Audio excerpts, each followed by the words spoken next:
Before we kick off, please like and subscribe. We are a growing channel and would very much appreciate your support.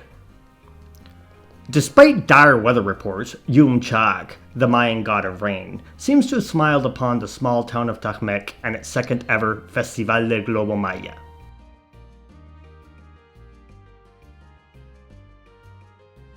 The first edition of this festival was held back in 2019 and then postponed for a few years for, well, understandable reasons. Upon arriving to Tahmek, we found that this usually tiny town of about 3,000 people was full to the brim with cars, vendors, and decorations. The festival brought together artisans from several Mexican states, as well as Colombia, the event's international guest of honor. The festivities were held in a large field where thousands of people began to arrive at about 6 o'clock and continued to do so until around 10 or so.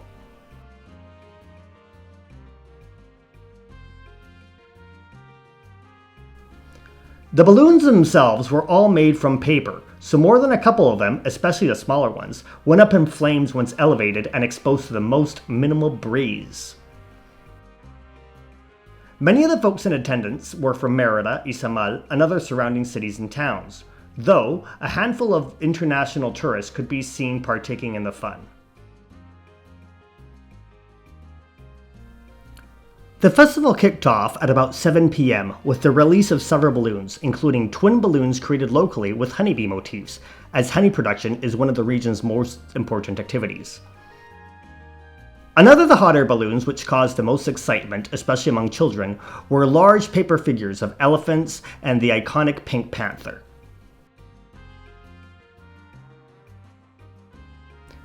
Despite a few mishaps and delays, the crowd was in very good spirits and seemed to be enjoying themselves while chowing down on esquites and marquesitas because, well, this is Yucatán after all. In honesty, I personally found the balloons themselves a little lackluster, as I expect them to be a good deal larger. But really, the event was tons of fun and it was great to see so many families out and about enjoying themselves.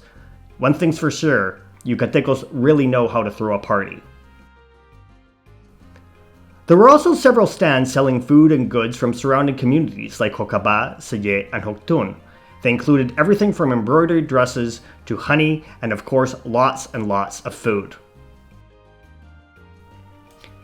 It was really cool to see a place like Tahmek that so often flies under the radar get its day in the spotlight.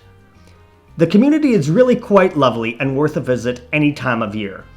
Just don't expect it to be quite as busy and bustling as what you see here. One really needs to give credit where credit is due to Tahmek City Hall, as well as the local police force, who really did an amazing job of making sure everything went off without a hitch, and found parking for everybody, which was not an easy task. That being said, getting in and out of the town was quite a challenge, as the community's tiny roads are hardly suited for large amounts of traffic. But, after all, what is a festival in Yucatan without at least a little bit of chaos? Until next time, this is Carlos Rosalo Vandergrat, signing off.